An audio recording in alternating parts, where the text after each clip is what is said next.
Quasar Markets Live. We've got a good one today, Peter Thomas. We are talking about metals today. And look, I think everybody in the world has been talking about metals, Pete. Oh, yeah. So you've got a big one. You're going to talk to us because, you were the guy that got me into silver at $19 an ounce, right? Oh, yeah. Oh, yeah. Anybody else was playing with silver, didn't even know what the hell to do. So I'm going to get out of your hair, Pete. Tell us what's going on about silver, the markets, and I'm going to get out of your hair. Here we go. Not a problem, Steve, and thank you for having me as always. But look at today, big day. We've all been looking for $1 silver, and all of a sudden, you wake up and it's $3 lower and $4 lower, and what's going on? Big news out of China. As you know, last week, China said we're closing the door and we're not going to allow maybe 60 or 70% of the silver. The certified held silver is not coming out of China, which comes from the refining cycle. It's very, very critical. It's not like they're major miners, but they're major refiners. So what happened was we're seeing the potential for a real choke point for silver coming out of China. And then today, which was very interesting, the two largest manufacturers of the silver colloidal spray that goes onto the solar cell, the two biggest silver users for solar cell consumption, said they're switching to copper. Just came out. Market has been breaking off of it all day. Most people are wondering what's going on. All the metals have been down, but silver just had a tremendous break. And what we're looking at is they're going to try to shift over to copper. Now, I've been doing my research for a while because I've been watching the price of silver go up, and I've been thinking this was going to happen. Why do I want to? It's sort of like we went from the platinum palladium shift in spark plugs. Now we're looking at the shift from silver to copper in the spray itself to absorb solar energy to convert it into electricity. So the first thing is that copper isn't as conductive as silver. So we're going to see the solar cells themselves producing less energy. I find that interesting. We're going to have to watch that closely. I haven't gotten the numbers yet on the potential production. I will get that to you when it comes out. The second thing is this. Copper breaks down more readily than silver. Silver lasts a long time. So in my mind, we're going to have less production from the solar cell, and we're going to have longevity drop back as well. And that, to me, is telling me that this is going to be a very interesting shift, and we're going to have to see what the value of the solar cells are going to be. And if it doesn't work out, are they going to come back to silver again? And at what price are they going to have to re-enter?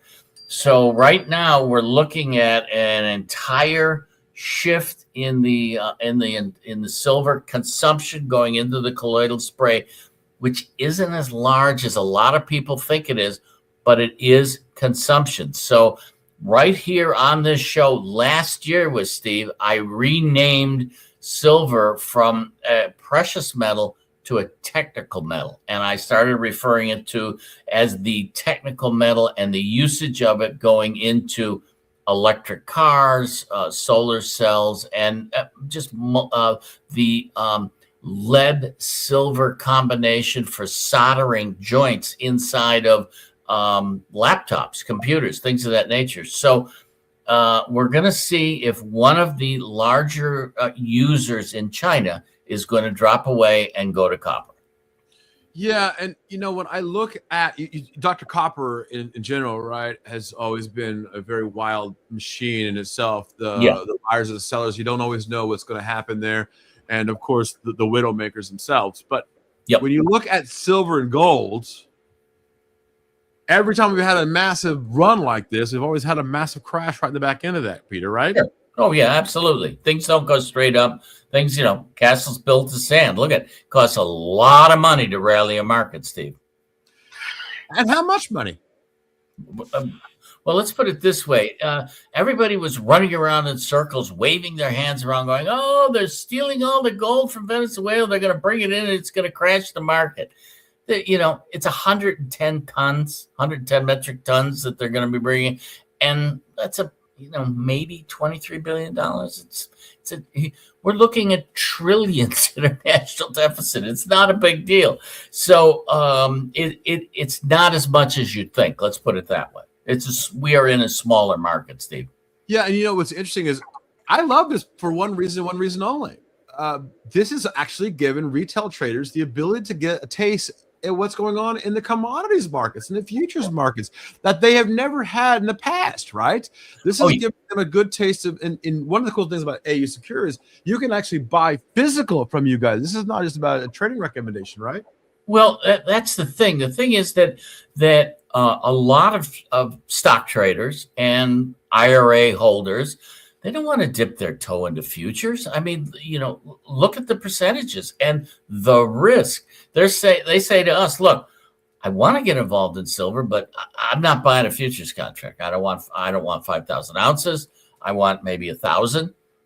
Pete, can you send me 1,000? I'll throw them in my gun safe. I'm happy. And we've been doing that since $17, Steve. And a lot of our guys have called us and said, hey, you want it? And we say, hey, if you bought it from us, we buy it back. So, Peter, gun safe silver is not the same as all the derivatives that are flying around here, right? I mean, this is crazy. This is crazy talk, with silver, right? You got to be telling me that is there no more silver in the ground? Is that what we're looking at here, or is it they can't mine it fast enough? Is Mexico having problems getting it out?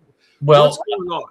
I mean, that's first off. You asked me about four big questions there. First off, let's talk about the Zihuatanejo meeting and Samsung going down to Mexico and going, hey, we're no longer going to wait to produce it. We're going to buy silver directly from the mines in Mexico. This has never happened before. This is brand new territory. So yeah, we're seeing large nationalized companies buying directly from the mines. Steve, this is new territory. The guy that helped with the Hunt brothers back in the 70s was you, right? Yeah. That was a nutty time, right? Oh, it was crazy. How does this time compare to that time? It's different, and I'll tell you why. It's more mechanized. When I was standing on the floor and, we had 100 guys standing in a circle screaming in each other's face, fighting for that same piece of meat, it had a different feel to it, and this is, 68% algo buying. So when a market starts to get direction, the computers are jumping on it and it runs harder than it used to when guys like myself would step up and say, buy them versus, or sell them. We had more hands-on control of a market. Whereas here, it's someone in Switzerland's computer is buying, and we don't know what the real reason behind it is other than the velocity and the direction. Yeah. And that's a great question. I mean, the words crypto and the words commodities have never really been the same sentence, but the blockchain and tokenization of possibly metals could be a whirlwind changer, right? And do you expect to see that anytime soon?